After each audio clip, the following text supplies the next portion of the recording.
Le Burkina Faso, qui compte près de 1000 casques bleus au sein de la mission multidimensionnelle intégrée des Nations Unies pour la stabilisation au Mali, MINUSMA, demande à l'Organisation des Nations Unies de bien vouloir prendre les dispositions utiles pour le retrait des troupes burkinabées engagées au Mali dans le cadre de cette opération. Cette décision intervient suite à la décision formulée par les autorités maliennes de transition devant le Conseil de sécurité de l'ONU le 17 juin 2023.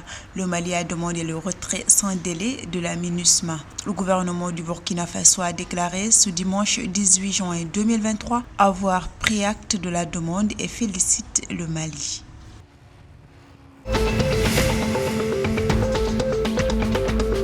Selon la mission d'observation des élections au Mali, un faible taux de participation a été enregistré lors du vote du référendum sur la nouvelle constitution. Ainsi, le taux de participation après la fermeture de l'ensemble des bureaux de vote n'était que de 27%. Également, plusieurs incidents et dysfonctionnements ont été relevés. Environ 8,4 millions de Maliens étaient appelés à dire oui ou non au texte que leur soumettait la junte au pouvoir depuis 2020.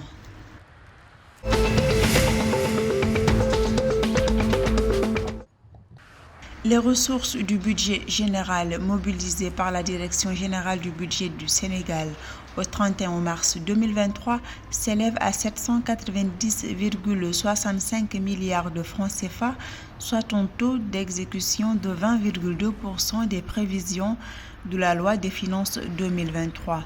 Durant cette période, l'État du Sénégal a réalisé des dépenses à hauteur de 1 336,79 milliards de francs CFA, représentant 26,68% des crédits ouverts. À noter que les ressources du budget général du Sénégal ont évolué en hausse de 88,6 milliards de francs CFA en valeur absolue, soit 12,5% en valeur relative comparé au premier trimestre 2022.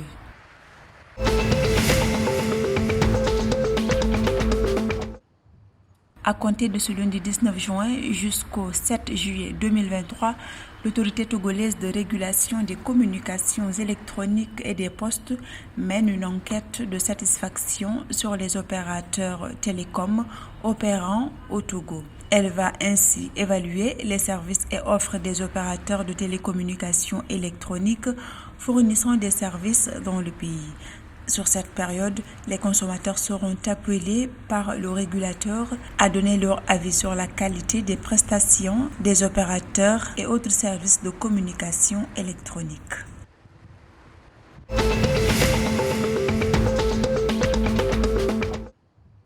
En Côte d'Ivoire, le gouvernement veut simplifier le processus et accélérer les opérations de délimitation des biens fonciers ruraux ainsi que la création des titres de propriété sur les terres du domaine foncier rural. À cet effet, le projet d'amélioration et de mise en œuvre de la politique foncière rurale est entré dans sa phase d'extension. Ce projet vise à appuyer la politique foncière de la Côte d'Ivoire en renforçant les institutions responsables de sa mise en œuvre dans les zones rurales et en introduisant un réseau géodésique et cadastre viable.